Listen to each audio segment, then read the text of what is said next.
Welcome to YGELC Learning Center. Genetics Questions and Answers. Genetic post-out question 1 ကိုဆရာတို့စကြည့်ရအောင် B represents the dominant allele for brown eyes. B အကြီးသည်အညိုရောင်မျက်လုံးအတွက်လွှမ်းမိုးပြီးသားပစ္စည်းကိုကိုစားပြုပါတယ် while B is the recessive allele for blue eyes.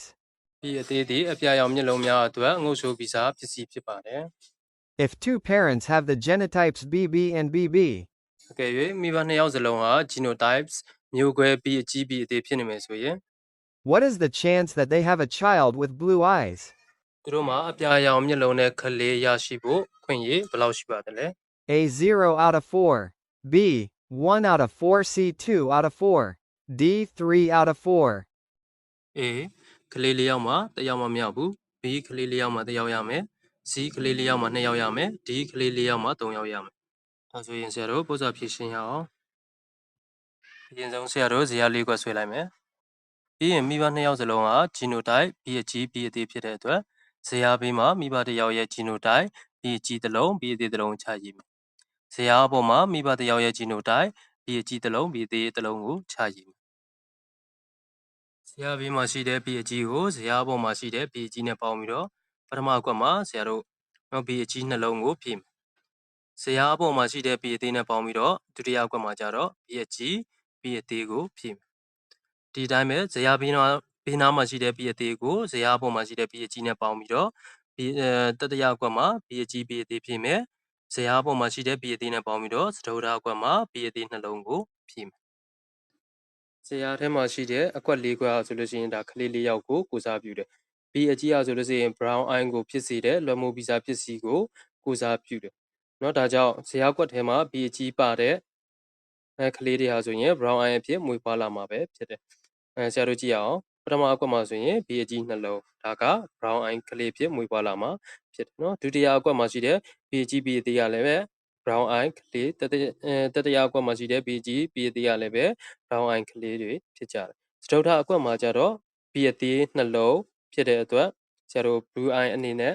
မွေးဖွားလာမှာဖြစ်တယ်ဒါကြောင့်၄ယောက်မှာဆိုလို့ရှိရင်တစ်ယောက်ပဲ blue eye ဖြစ်တဲ့အတွက်ဆရာတို့ရဲ့အဖြေက number B 1 out of 4ပဲဖြစ်ပါတယ်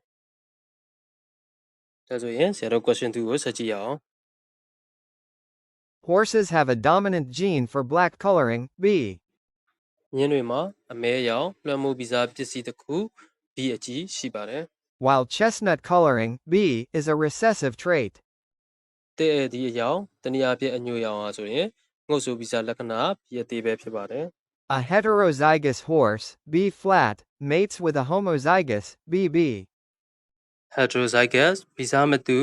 BGB သေးလက္ခဏာရှိတဲ့မြင်းတစ်ကောင်နဲ့ homozygous ဗီဇတူ B အသေးနှလုံးလက္ခဏာရှိတဲ့မြင်းတစ်ကောင်မျိုးဆက် What percent of offspring are black? ပထမအကွက်မှာ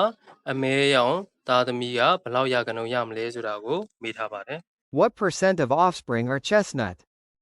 ဒုတိယအကွက်မှာမေးထားတာကတော့တဲ့ဧည့်သည်အရောင်အညိုရောင်ရှိတဲ့သားသမီးဘယ်လောက်ရာခိုင်နှုန်းရမလဲလို့မေးထားတာဖြစ်ပါတယ်ဒီပုဒ်စာမှာတော့ဇာတ်ကွက်ပေးထားတဲ့အတွက်ဆရာတို့အစဉ်သင်းဖြည့်အောင်ပဲဒါဆိုရင်ဆရာတို့ပုဒ်စာကိုဖြည့်ရှင်းရအောင်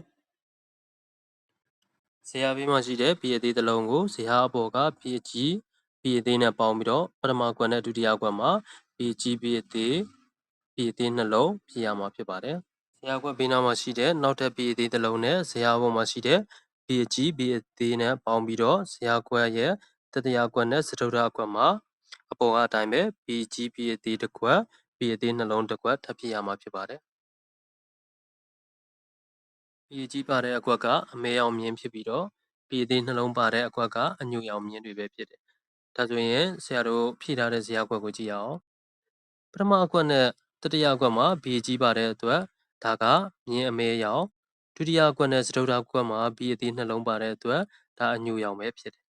ဒီအကွက်မှာဆိုရင်နှစ်ကွက်ကအညိုရောင်နှစ်ကွက်ကအမဲရောင်ဆိုတော့ရာနှုန်းနဲ့ဆရာတို့ဖော်ပြမယ်ဆိုလို့ရှိရင်တဝက်စီဖြစ်တဲ့အတွက်50ရာခိုင်နှုန်းစီရမှာဖြစ်တယ်ဒါဆိုရင်ဆရာတို့ရဲ့အဖြေကပထမအကွက်မှာလည်း50ရာခိုင်နှုန်းဒုတိယအကွက်မှာလည်း50ရာခိုင်နှုန်းပဲဖြစ်ပါတယ် Thank you for watching my video.